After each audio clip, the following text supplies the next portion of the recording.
Hello, Richard the Dick Coughlin 616. How are you? I'm fine, thank you.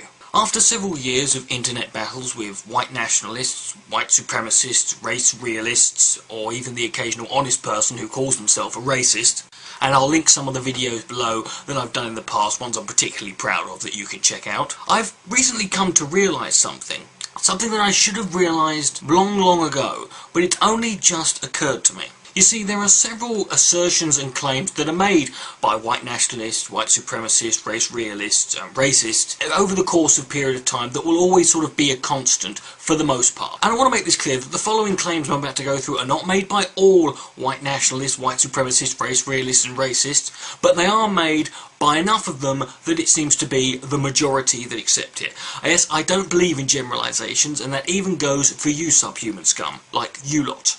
Shit, that was a generalisation.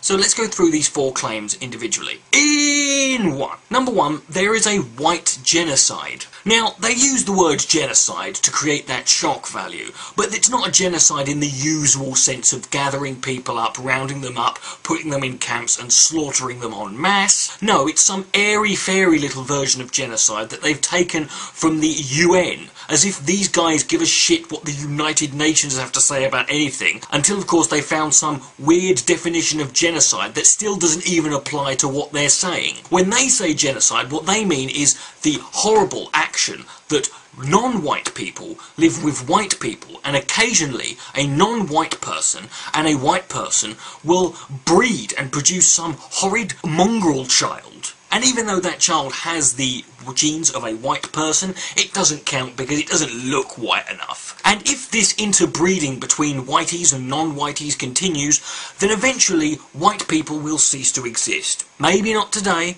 maybe not tomorrow, and probably not for a few thousand years, but eventually. That's genocide. In two. Number two, an old favourite, anti-racist is code word for anti-white. Now, if you have ever dealt with these people, you have most certainly heard that one. It comes from something called Bob's Mantra, which is a wonderful little diatribe filled with beautiful, lovely little catchphrases that these lobotomised knobheads can go around and copy and paste into the comment section of every blog and video that anybody makes dealing with this subject. And of course, at no point do any of them attempt to deviate away from the mantra. No, they don't attempt to do that, because if they did attempt at any point to remove themselves and engage in a dialogue that was removed from this dogmatic bullshit little pile of vomit that passes for a fucking manifesto, they might realise how fucking stupid they look, sound, and actually are to most human beings. They also don't seem to realise that by calling someone anti-white, they are in fact referring to that person as a racist, and thus by opposing that person who they've labelled anti-white, they themselves have become an anti-racist, and thus, by their own logic, are anti-white. Aren't words annoying? In three, white people are genetically superior to non-whites, particularly when it comes to intellectual capacity and IQ.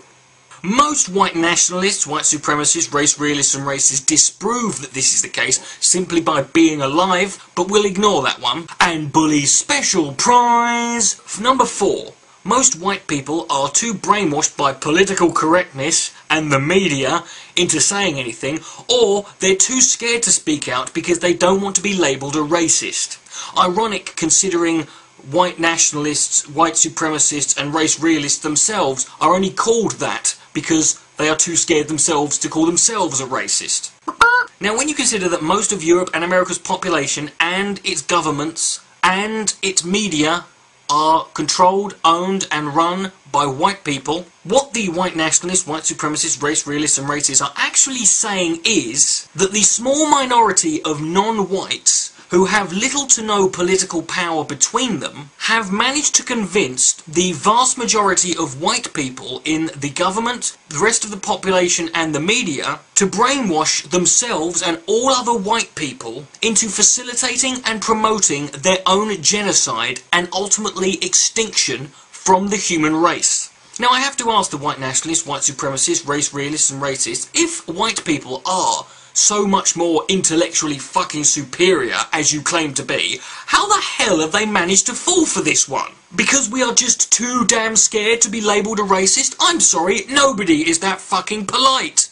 I don't care what anyone wants to call me, a racist, rapist or paedophile. If I see myself about to be exterminated, I would stop it. I don't know about you, but it sounds to me like you guys are the ones who have the lowest opinion of white people, not me. You call me anti-white, I just happen to think that race is a non-factor in determining somebody's worth and value as a human being. Equality. Call it what you fucking will. You are the guys who believe that the majority of white people are so stupid they've been duped and brainwashed by the small minority of a genetically inferior group of people. You are the ones, my friends, who are anti-white. And with that, I'll leave you. Richard the Dick Coughlin 616. Good night, may God be less.